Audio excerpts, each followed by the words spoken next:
Welcome to Tucker Carlson Tonight. So here's something we've been wondering about avidly. Why would one of the most famous news organizations in the world work so hard to kill one of the biggest news stories of the year? Of the many questions now emerging in the Harvey Weinstein scandal, that may be the greatest of all the mysteries. NBC News had this story months ago, brought to them by their former anchor, Ronan Farrow. The company not only turned the story down, they actively tried to suppress it. Farrow was barred from using an NBC crew to interview a Weinstein accuser on camera. That's the holy grail of a TV story. NBC News President Noah Oppenheim repeatedly intervened to keep that story off the air. Now, news outlets don't typically act that way, just the opposite, because, of course, their job is to bring the news to the public, not hide the news. What happened in this case? Well, NBC News President Noah Oppenheim may be the key to that question.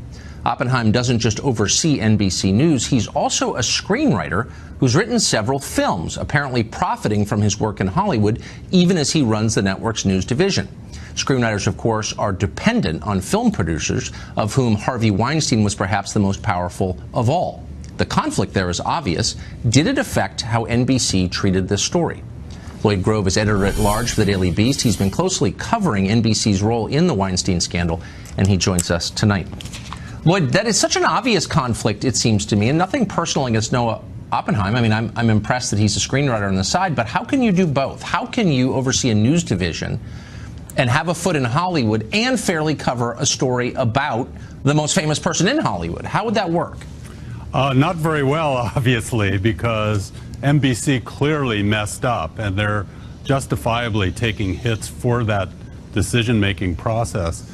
But all the questions you asked in your lead-in are still out there. Clearly, NBC messed up, but we don't really know the answer why and what the decision-making was. I mean, the decision-making got up to the level of Steve Burke's office. He's the CEO of NBC Universal. And obviously, they have a lot of Hollywood and entertainment properties. And obviously, they've done business with the Weinstein Company and with Harvey Weinstein. So I think that's the big question. And here's what we do know for sure. We know that Noah Oppenheim lied when he said to NBC staff a couple of days ago that the story just wasn't adequate. He didn't have it. We know that Ronan Farrow asked for a camera crew to interview on camera an accuser. I mean, that's the essence of a television story. So clearly, maybe the story wasn't ready for air that day, but clearly he was moving toward a blockbuster. So it's ludicrous to say he just didn't have it. Well, that is my understanding, that that particular person that Ronan Farrow was going to interview was not going to be identified.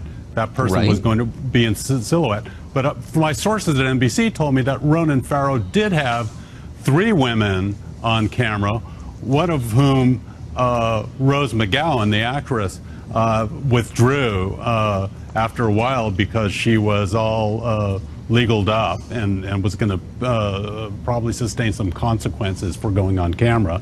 But I heard there was one other woman who was going to go on camera and one other woman who was not going to go on camera but allow her name to be used in the NBC report. And I understand that at least 2 of those women ended up in Ronan Farrow's New Yorker piece. So, I mean, you're verifying what we've suspected and what we've also reported, which is that NBC didn't simply pass on the piece. They actively tried to suppress it. So I don't understand how there can be no repercussions within NBC. How can Noah Oppenheim continue to run the news division? How can Steve Burke continue to run the company if it seems clear they're implicated in the cover-up? Well, with great respect and admiration for you, Tucker, I'm not sure I can go as far as you have gone. Well, what's the alternative theory then? What would be a legitimate explanation for what they did? Well, you know, historically, television news divisions are cautious and wary about getting out front of stories. I mean, traditionally, they like to see it first in the New York Times before doing. I mean, this has been going on for decades. And then, additionally, this whole issue of, sexual misconduct, that makes a lot of the male executives in television very, very, what's the word, squirrely. Well, I can see why, but they showed no such restraint when they leaked the Access Hollywood tape to the Washington Post. But I guess I mean, here's what's baffling to me. But that was a tape. That was that was.